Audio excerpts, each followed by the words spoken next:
With the stop and search, we have got an independent advisory group that looks at stop and search, and they're from the community.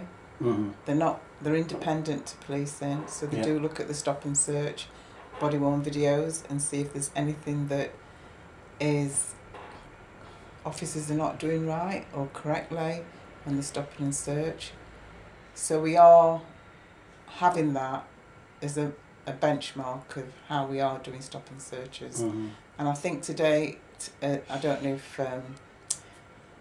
Joe, correct me, we've looked at body-worn video and there's not a lot of stop and searches that are done incorrectly. Okay. Whether it comes to black people or white people is the joke. No, so our stop and search are not disproportionate from what we're seeing on our body-worn video and the data. The independent advisory group are members of the public. Okay. They're not police officers. They're nothing to do with that. Police. So they get invited in and they get played the footage and they've got to look at it and give their honest opinion.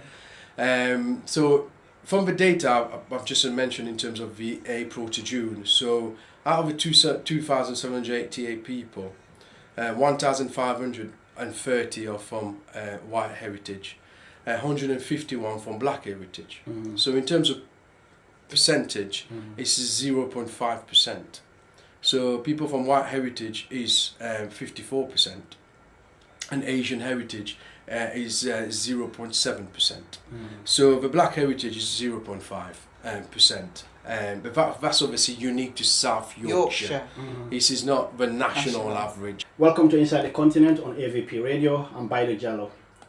South Yorkshire Police says it is working to improve the experience of policing for black and black heritage communities, strengthening confidence and address underrepresentation within the force.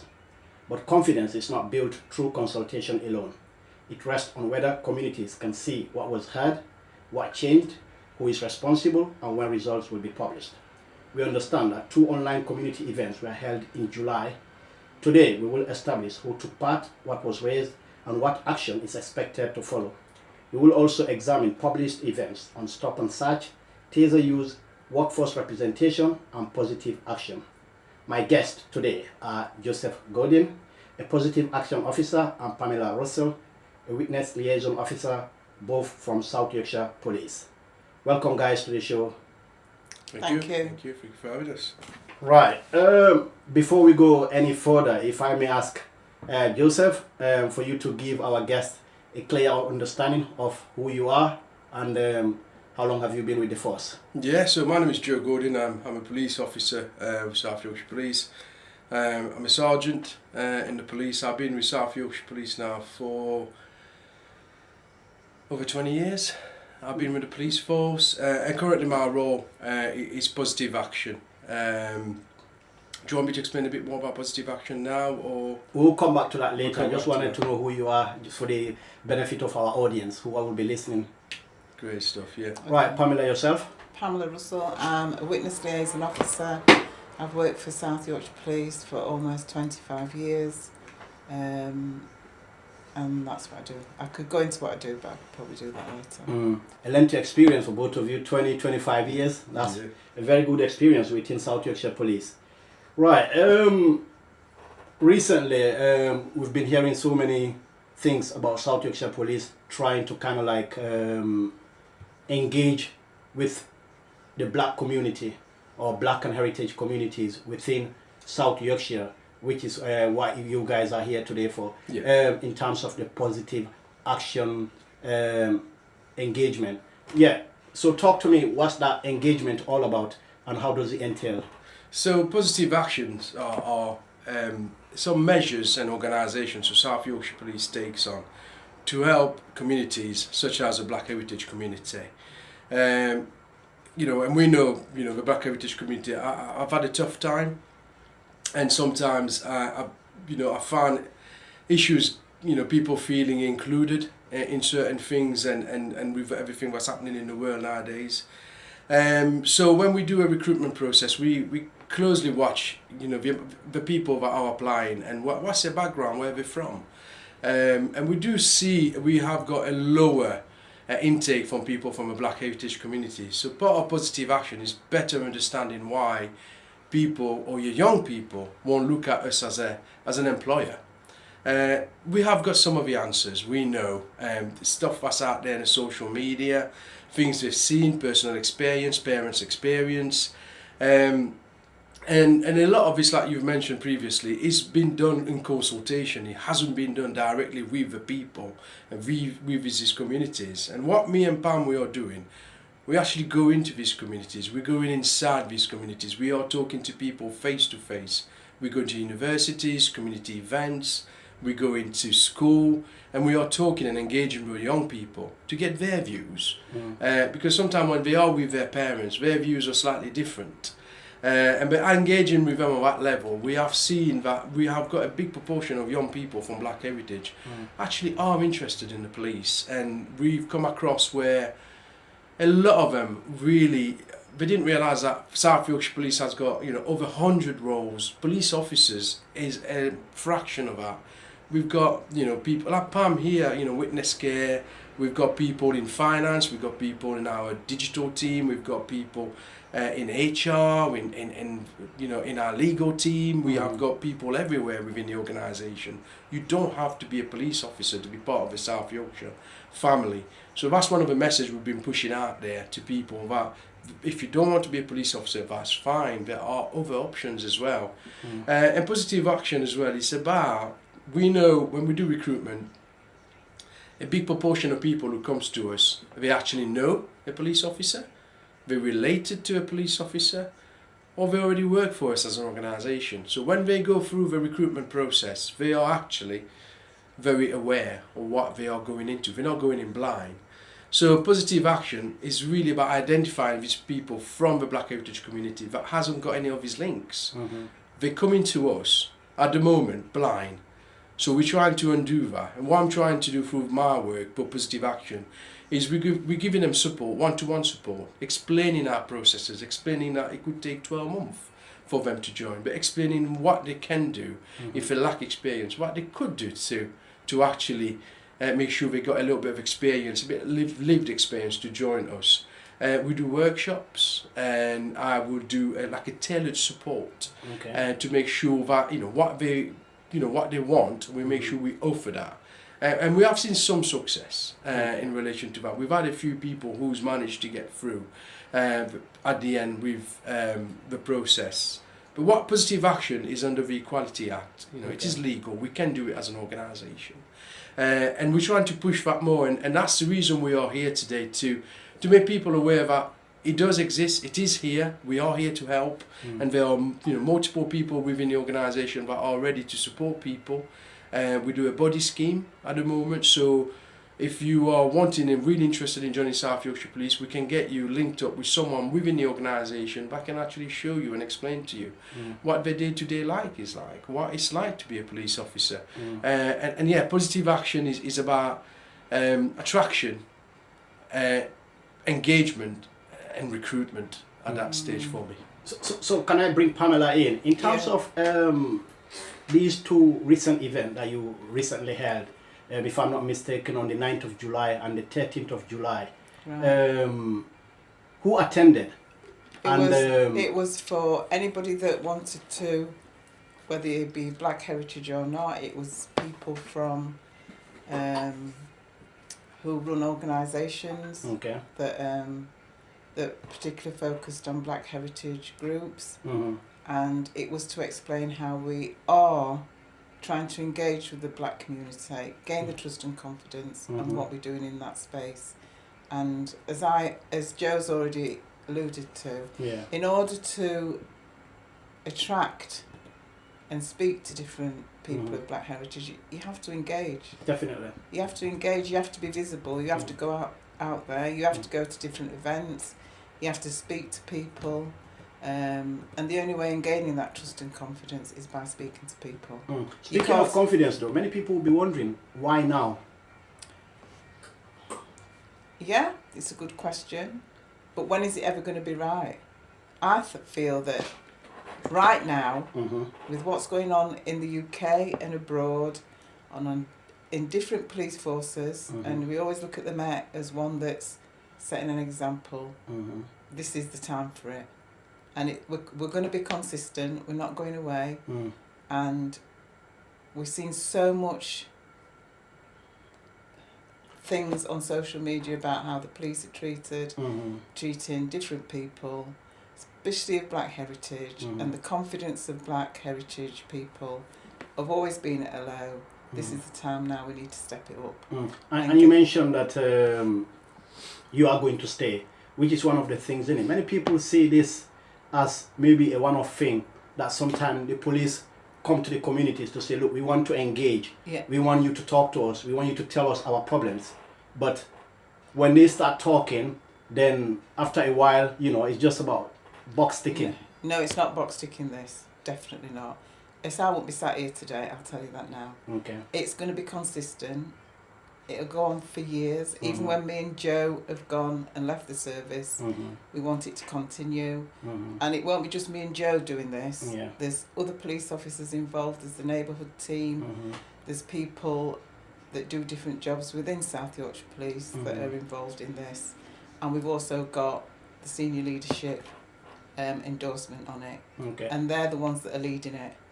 They may not be out on the ground like me and Joe are, but they're the ones that are leading it. I want it to succeed. And when you say senior people leading on this, are you saying they are fully supporting it and they want it to be as successful as it can? Fully supporting it, got the weight behind it, they've given us the resources to do it, they've given us give us the time to do it. Okay. You know, if we turn up at events, it's not because we've turned up because we've got nothing better to do, it's because we want to do it, and we've got the full support of our senior leadership. Right. So the first says it is recording engagement, but its tracking arrangement we are not yet fully embedded in the April 2026 progress update. So can I ask, who owns each action and by what date? So is that from the Police Race Action Plan? Yes. Research? So each action is held by a chief officer. So each action is held. So engagement currently is held by Louise Kent. So the thing is, we want to work in line. So we work with Simca, so the South Yorkshire Mayor Partnership.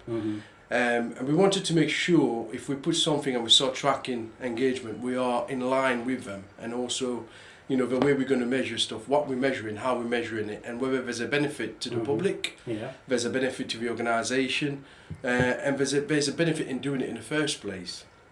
And sometimes what we need to, so we've got a new system coming in soon, an alert system that will be better for us to record engagement. So, you know, why we go into an engagement, who's there, what we actually explaining on this, why, what we're saying to you, why are we there in the first place?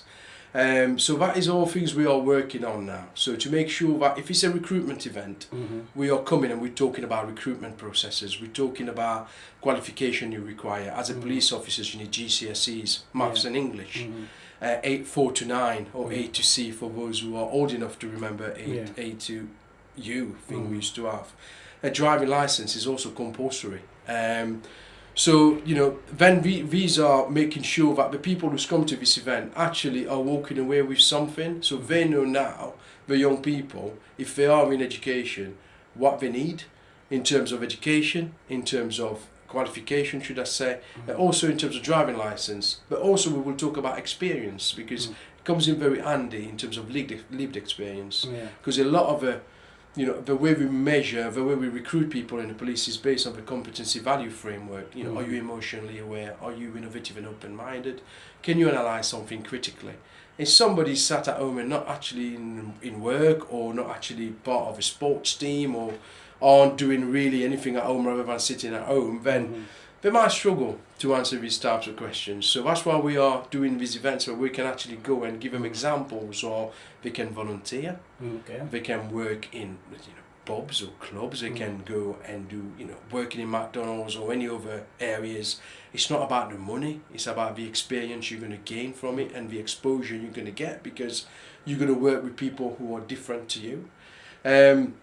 But being able to measure all that, it can be very difficult, because it's whoever we're going to get through. And the way we can only do that is whether they actually register to sign up with us. Yeah, but talking of the experience though, and whether they register or who signs up, are these in the public domain? Do you kind of like throw it out to the public so that it's easy for the public to see and know this is here, this is where you can access it? Yeah, so what we're going to be doing, and it's just been agreed yesterday, so it's not out on social media yet, is we're going to run one workshop per month. All right. And this workshop is going to be across South Yorkshire? Or across everybody, everywhere. Okay. Barnsley, Rotherham, Sheffield and Doncaster. So these workshops will be an hour to 2 hours long. So it'll be online, and everyone's going to be invited to join these workshops. So from these workshops, we're going to hold it every, like I say, monthly, from September potentially. And from there, we're going to start talking about recruitment, we're going to start talking about attraction, we're going to start talking about engagement, and also have topics in relation to where people can actually come in and get that information they want. If they're really interested in joining us, register. But then from them registering with us, we also will be able to talk to them as well directly and get their contact details and be in touch. And we will leave our contact details on there, so people will have ours as well. So if they want to know more information, more in-depth stuff, because we do know sometimes people are a little bit adult. When you're on an online channel, there's 200 people on it, you feel a little bit kind of, am I going to ask a question?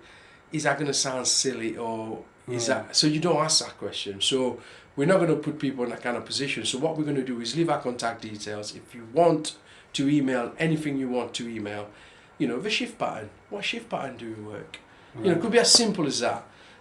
So hopefully this will be more publicised. So having you on board, using your outreach to get as many people as we can and advertise this for yourself. This will be advertised on our website as well. They will be advertised on our social media, LinkedIn, Instagram, and we've got our own social. Or Facebook. So this will be advertised for people to freely register. Like I said, we're going to run one every month.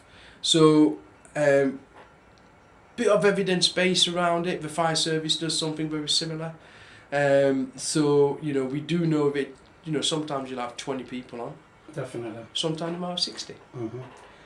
Thank you very much. If you've just joined us on Inside the Continent, my guests today are Joseph Gourdin, a sergeant and a positive action officer at South Yorkshire Police, and Pamella Russell, a witness liaison officer, both from South Yorkshire Police. We are talking today about the new engagement that South Yorkshire Police is currently doing with Black and Black heritage communities in order for people to get in touch and talk to them to boost confidence. So for the past 20 minutes, we've been talking about what the positive action engagement is all about, and how people can get in touch, or in terms of what they are doing, and that people can usually get in touch through the force and also through AVP if necessary. So let's move on to the second part of this show today, and that is something that sometimes kind of like put ethnic minorities or black people to be a bit skeptical about kind of like engaging with the force, that is, or police in general across the UK, So stop and search. In the 2024-25, the published black population rate was 16.4 searches per 1,000, compared with 5.3 for white resident. Ethnicity was not stated in the 17% of research. What explains a black search rate just over 3 times the white rate, and what specific action is intended to reduce this disparity? Any of you could answer that? Yeah, so what we do in terms of stop and search, we actually publish it on our website. So if people go to South Yorkshire Police website, scroll right down to the bottom of a page, you will see something called stats and data under information and services. So under that, once you click on it, it will bring you to a page. There's 6 boxes, and there will be a stop and search report, which you can click onto it. Once you go further down there, you will see it will give you in terms of, so this one, particular one I'm looking at, is from April to June. And it gives you a little bit of a breakdown. So this is specifically for South Yorkshire. So it will tell you that during that time, between April and June 2026, we have stopped and searched 2,788 people. And out of that, what target and timetable does the force use? So what do you mean by that in terms of target? In terms of how do they approach the people? Like approach the people. Yeah. So in terms of approaching for people, there'll be all sorts of. So specifically for Sheffield, 1,298, Barnsley 498, Rotherham 343, searches in Doncaster is 638. So in terms of pace, the police can stop and search people. So it could be led, it could be intelligence led, or it could be at the back of a crime. So it could be as someone has committed a crime, there is a description of that particular person, and that person is, once the officer do an area search, they come across somebody that is wearing similar type of clothing. So that will give them grounds to stop and search that person. There's a mnemonic we use for that, eyes all got away. So you've got to have, in terms of stopping somebody, you've got to have a specific reason for stopping that person. So it can't be, I'm just stopping that person. There is got to be some legitimate and accountability behind what they are doing. But do you understand that sometimes black people feel like they've just been stopped for being stopping sake? So they should be, the officer should identify himself or herself. They should give them a ground for stopping that person. The grounds will be quite clear. I'm stopping you because we've had a report of XYZ. The description is this, and you match the description. That's the reason I'm stopping you. So that should be really, really clear. The officer's details should be given, and that search should be recorded as well. That should be recorded. If item is found, obviously they will be arrested. If nothing is found, that stop and search should be recorded as well. And Pamela, can I bring you back into this? In terms of that 17% gap in ethnicity, how has that been addressed, or how are you intending to address that? Well, we with the stop and search, we have got an independent advisory group that looks at stop and search, and they're from the community. They're independent to policing, so they do look at the stop and search, body worn videos, and see if there's anything that is officers are not doing right or correctly when they're stopping and search. So we are having that as a benchmark of how we are doing stop and searches. And I think today, I don't know if Jill, correct me, we've looked at body worn video, and there's not a lot of stop and searches that are done incorrectly. Okay. Whether it comes to black people or white people is the joke. No, so our stop and search are not disproportionate from what we're seeing on our body worn video and the data. So it may appear that, and is it the that is in South Yorkshire. And is it the force that looks at these videos and the data, or you've got an independent body that does that? That's what I've just said. We've got an independent advisory group that come and scrutinise what we're doing on stop and search. The independent advisory group are members of the public. Okay. They're not police officers. They're nothing to do with that. So they get invited in and they get played the footage, and they've got to look at it and give their honest opinion. So from the data I've just mentioned in terms of the April to June, so out of the 2,788 people, 1,530 are from white heritage, 151 from black heritage. So in terms of percentage, it's 0.5%. So people from white heritage is 54%, and Asian heritage is 0.7%. So the black heritage is 0.5%. But that's obviously unique to South Yorkshire. This is not the national average. Definitely. So the other thing we've put in place, as Pam mentioned, is this independent scrutiny panel. The body cam itself was a measure to put in place. Every body cam. So an officer now is just part of a kit. Having a body cam and recording that stop and search is mandatory. They have got to do it. If they don't, there's going to be actions, disciplinary action against the officer if they do not record their stop and search. There are reasons where they can not used it. There's all sorts of different things for terrorism offences and various different things. Sometimes it might not just work. And if that is the case, they would not must justify that. But again, because we always look at that data, this is reviewed. Can I just interrupt you there? When you say sometimes it might not just have worked, can I ask, don't they test the kits before going out? Yeah, they should test the kit. Yeah. But sometimes what happens is just the way the batteries work, especially in heat like this today, they might, and it depends the amount of work jobs they've gone to as well. So they could have gone. I'm asking this question because these are questions that the public. So it could be that, and they've gone to a job already. That was both officers had their body cam on for quite a lengthy period of time, and then they go to somewhere else, and then in the meantime they get to do a stop and search at the back of a job, and it might not, basically the batteries drain due to the heat, due to the constant use of it, which is very rare, but we monitor this as well. So and the other measure was put as well, if somebody has been stopped and they identify on the stop and search they are from black heritage, a supervisor, i.e. a sergeant, must review that footage. So part of your team, so you will have to view that footage, and we have got to watch it with a pair of lens and making sure that we are within the law, we are polite, we are courteous, we are talking to people like we would like to be spoken to. And if that is not the case, then there are action that gets taken. So we would pull officers to one side and we would have word and put remedial actions. It could be an action plan to make sure that they are actually conducted that stop and search and in a better way.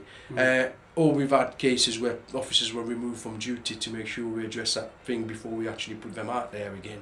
Okay. And then to kind of finish it off in terms of stop and search is really on the street, one person to another. We also record vehicle stop and search.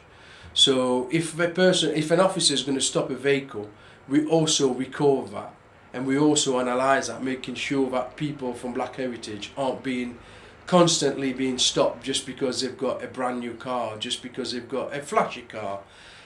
So again, we are monitoring this on a regular basis to making sure that from the stop and search, like Pam said, we've got the scrutiny panel, but we do get officers that will stop cars, but then there's not actually a stop search that takes place after that. They might just stop the car because of insurance or any manner of driving, but we also want to know who they are stopping.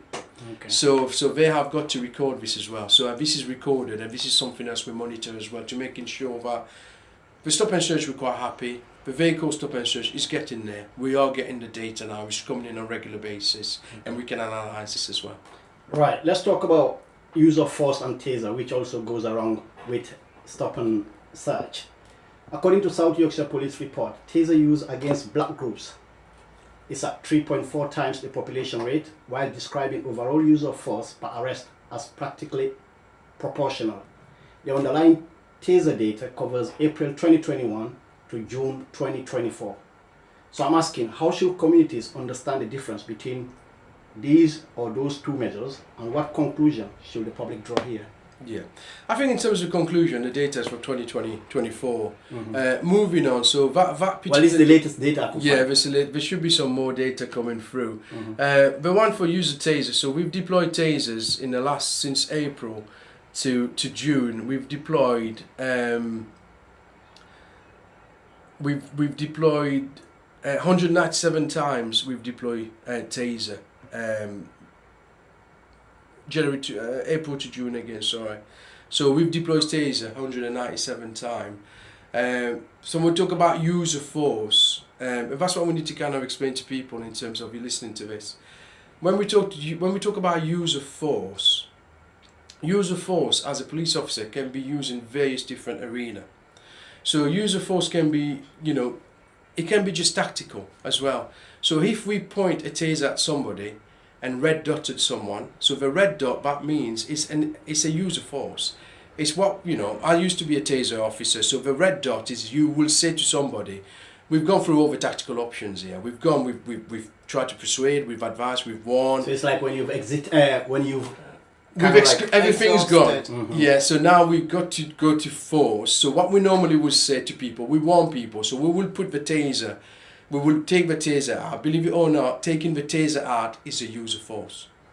I've not used it at that point. I've just took it out of my holster. Pointing the taser at somebody is a use of force. Getting the red dot on someone's chest is a use of force. And I will say to that person, I've got a taser, 55,000 volts here. Look at your chest, you will see a red dot. This will incapacitate you. So please comply to what I'm saying to you. Get on your knees or drop the knife or do whatever we're asking them to do. In my case, I've used it 3 or 4 times. In that period of time, people has comply. But I still have to record a use of force. So when you say you've used it 3 or 4 times, is that like pulling the trigger itself? No. You've not even pulled the trigger. Okay. It's just purely pointed. Make someone aware that you've got this yellow thing in front of you, and this will hurt you. Okay. And we don't want to go down that road. But that is recorded as a use of force, and that's what people don't understand. All right. So in this case, you are saying even through the warning is recorded as a use of force. Yeah. Yes. All of that would be recorded as a use of force. So when we talk about that taser, it don't mean you've tasered somebody literally, does it, Joe? No, it doesn't mean. It means taser was an option. Okay. Was what you've gone to. So that's the tactical options of it. So and again, you know, that's why we were saying to people, you know, taser is really the last resort for police officers. You know, we're going to use officers' presence as you know, then we will go to. And we escalate it to get to the taser, and it's quite a high, the taser. There's passive and aggressive kind of communication. There's hands-on, baton, cuff, parva.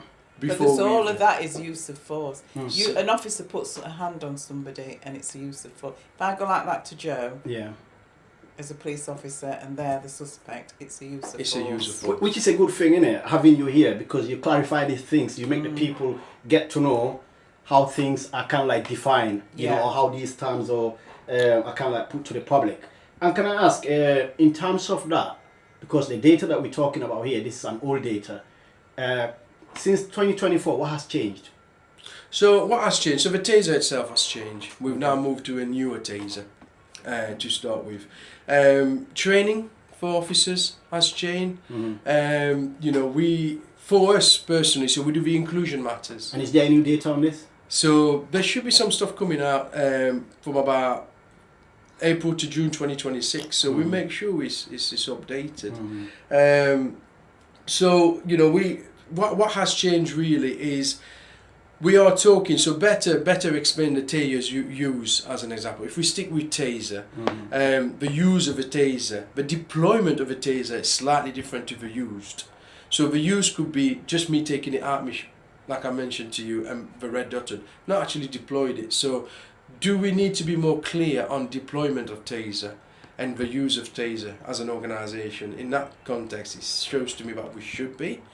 So then that will give people the more understanding that actually, 197 times we've used taser, but in what capacity? You know, it could be we've deployed it 20 times. We've actually tasered somebody 20 times, but it's been in use for 197 times, if that makes sense. It does. So training has changed. We look at, and that's some work Pam we're doing under the Police Race Action Plan, making sure that culturally, making sure that inclusivity and understanding of different communities is actually embedded within our training. So when we are talking about different communities, people will react differently to the police, and it's about getting to know your community. It's about getting to know the family, the person, the people you go into, to communities you're going into, and this is what we're trying to do now at the moment, is getting people, making sure that within our own training, you know, culture is embedded. Communities, differences is embedded. Which it matters, isn't it? Which matters really, you know, when we go to certain, because again, you know, awareness of tasering. You know, obviously there are some really strict guidelines around tasering. Obviously we can't taser children, we can't taser you know, people who's potentially got a heart problem. You know, there's all sorts of different things where, you know, we've got to make sure we listen to the public. If somebody's saying he's got a heart, you know, a pacemaker, and people are screaming to officers he's got a pacemaker, we need to think about a different option here. So, you know, the training has changed, to answer your question, making sure it's more culturally embedded within South Yorkshire Police, making sure that we are, you know, our officers are confident they're going to deploy that taser properly. Well, you are listening to Inside the Continent with me, Baillor Jalloh. I've got my guest here today, Gourdin and Pamella Russell, both from South Yorkshire Police. As we all know, in the last few months, South Yorkshire Police has launched a scheme called Positive Engagement, where they are trying to kind of like engage with black communities in order for people to come and talk to them, and also in terms of roles that they have within the force for black and black heritage communities to apply for those roles. So moving on, in terms of recruitment and progression, I'm glad it's like two black people that I've got here in front of me. You know, the April 2026 report records 170 expressions of interest through a recruitment QR code and an 8-year high in ethnic minority joiners, but does not publish a conversation pathway or black specific breakdown. It separately says 2 candidates from previous events joined the force, but it does not connect those 2 people to the group of 170. So, of the 170 expressions of interest, how many became applications, successful appointments, and serving officers or staff? So currently we've got about between 7 and 10 people within the process. Okay. So which means, we recruit for police officers. So we've got the police constable entry program, and we also got a detective constable entry program. So both program runs differently. Excuse me. So what happened was the 170 interests. These are people that has come forward and said, "Hey, I want to join South Yorkshire, but I'm not too sure what I need." So a lot of them do not hold a driving license, which make them, they're not eligible. And that's one of the requirements. And that's one of the requirements. So what we've been doing is working with these people, making sure they get a driving license. So, you know, but we know it can be costly. We know the cost can be quite big. But what we were saying is, you know, internally, so, you know, I remember speaking to four members of the public who were saying basically the parents were prepared to teach them how to drive. Right. But they were determined they wanted a professional driving instructor. But I said, you can do that, that's fine. But use your parents as well as a kind of advantage, yeah. Do your professional stuff, but then go out with your parents at least once or twice a week. You can then experience that knowledge, and then you push you in a better position. Whether we do actually need 10 lessons or 20 lessons, you actually need to just 15 because you're going out with them. So out of that pool of individuals, a lot of these are missing English or maths. So they're now going back to college to do that, to make sure they can get some a qualification in English, which is equivalent to a 4 in English or maths, or again the driving license. So at the moment, a lot of these people are really anchoring to become police officers. But then we've also said, but look at other options within South Yorkshire. If you want to become an HR person or an admin person, there are other roles. Other roles is the GCS is still there, but they don't require a driving license. So they can look at that. So we've had people now who's actually started recently. I've had someone who started 3 weeks ago, started in HR. That came from that pool of individuals. So, yeah, it is a step in the right direction, and we are seeing progress. We are seeing people, but I think it's a long kind of journey. It's not a quick fix. You don't become a police officer in 6 weeks, do you?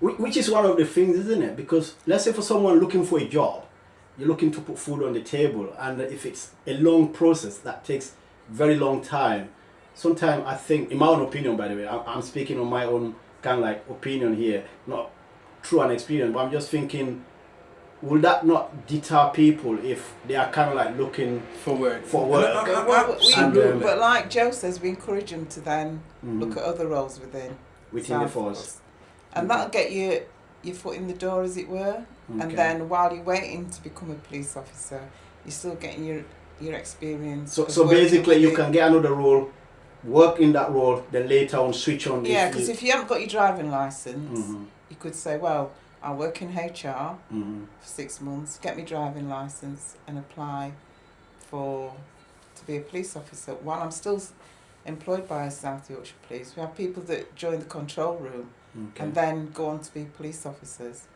You can still get your experience by being within South Yorkshire Police, even though you're not a police officer, because there's other roles. So as two individuals here who are employed by South Yorkshire Police, can I ask, what are the black specific recruitment, the retention and promotion figures? You've got a combined experience of nearly 50 years, 20 and 25. They've retained, I'm only going to talk about me, they've retained me because I believe South Yorkshire Police is changing. I would not be here nearly 25 years if I didn't believe South Yorkshire Police wanted to see change. And I have seen change in that time. Okay. We are reaching out to the black community. We're not waiting for the black community to come to us. We're going to them. And we're doing it a lot more than we used to do. We used to do one-off recruitments. Now it's consistent. We're going into black communities. We're going to community centres. We're going to events. And we're being visible. I mean, I think people have got to know me and Joy on the ground, haven't they, Joe? Yeah. That we're not there just for box ticking. I don't tick boxes. I don't tick boxes. No, if I'm there, I'm there because I care and I want to see our black community join South Yorkshire Police Because to reflect. Unless we've got people within force that look like me and Joe, then things will not change. Which is one of the things in it, because sometimes seeing someone that looks like you alone gives you that encouragement to say, look, if this person can do it, I can do it. Yeah. Do you know what I mean? Yeah. And also to say, this person might understand me more, talking like coming from my own background, the culture, you know, whereas someone coming from a different background, I wouldn't say they wouldn't understand me that much, but it will be different. We've got the lived experience, haven't we? Exactly. You know, my mum and dad would say to me the same as somebody else coming from a black background. It's how you're raised and your culture makes a difference to how you communicate with somebody. And there are other organizations. There is what we call the Rooney Rule. I don't know if you've heard of it, where it started in America basically, where they kind of like, it's like a discrimination, but a positive discrimination, if I'm allowed to say that, where certain cultures or background are kind of like favored, or in terms of the recruitment, they are a bit less on them in terms of the restrictions or the requirement in order for them to achieve or to progress. So I was just wondering, within South Yorkshire Police, is there anything like mentoring or application guidance or, you know, and preparations available, and how are their outcomes measured? No, there is all that. It's best person for the job. Okay. In South Yorkshire, we don't give answers. We will teach you how to prepare yourself. You know, we will show you the road, but we won't walk the road for you. You don't do the work. You will have to do some work. And why I'm passionate about this, because I will deal with, you know, I can remember two black heritage, a young woman and a young lad. And it was to me, like Pam said, you know, for me to do this role originally, I did say I would not do this role if it's just another tick box exercise. I won't be here. And that's why we're here, because it isn't. Okay. And I made very, very clear to the senior command team when I spoken to them, and I said, if I've been here 20 years, and I've never really got involved with anything like this previously because I felt previously that it wasn't what I was expected. But this time round, it feels different. It feels like really there is a change, there is a shift. But watching someone's confidence grow, watching someone being in spaces they felt they never belonged in, and you see the smile and the confidence, and you see the shoulder raising, you can actually see them answering questions in a very structured manner compared to a month ago. It brings a lot of joy to me because to me they might not decide, you know what, South Yorkshire Police might not be for them after a year or two, or even from the point go. But I kind of think as an organisation, as a person, we've actually prepared someone for life. We've actually we've actually assisted for somebody to actually get on that first step of that ladder. And that's why we do positive action. So there's no kind of, we won't do it for you, you will have to put in the work, but we have got a mentoring scheme, we have got a buddying scheme, we will invite people and we will do workshops. So because we know at school they teach you about writing your CV as an example. Do I have a really good CV? We don't really, as an organisation, we don't look at CVs, we got an application form. So when you write as a support staff, we are expecting people to write the application form in terms of the competency value framework. Give me an example where you've held different views to somebody, what it was, and what was the disagreement. So now trying to put this on paper for somebody, but also following the competency value framework, doing the right thing, even when it's difficult to do it. Challenging people, reporting it to management, and doing all these little things. People get a little bit lost. And what we do, we kind of explain or break it down what we're looking for somebody. So give them a little bit of assistance how to write it up, stick to numbers, stick to just simple rules. If they ask you for 200 words, stick to 200 words. Because no more, no less. No, and this is what we're asking, these are little things like this, which is some people, it's important, because somebody then will read this and just go, they'll give us 500-600 words. So that's clearly someone can follow instructions. So that's straight away is painting a picture of what you are from the moment go. So, again, we explain to them why we set these parameters in the first place, is to just testing you a little bit. That's why it's there, and we don't have to read 3 pages worth of things as well at times. But yeah, there are stuff within the organisation, but what I want to really do from this, and I'm sure Pam is the same, what does the people want from us as an organisation? We can do all these things, we can chuck these workshops left, right, centre, and we can attend loads of events, but it'd be really, really good if people could tell us what they want and how they want it, and we'll make sure we meet them there. Right. So the Race Action Plan Independent Advisory Group meets quarterly, but South Yorkshire Police acknowledges that membership and attendance need to become more representative across South Yorkshire. So which policing decisions have black community members directly influenced or changed during the past year? Can you give an example if there is any?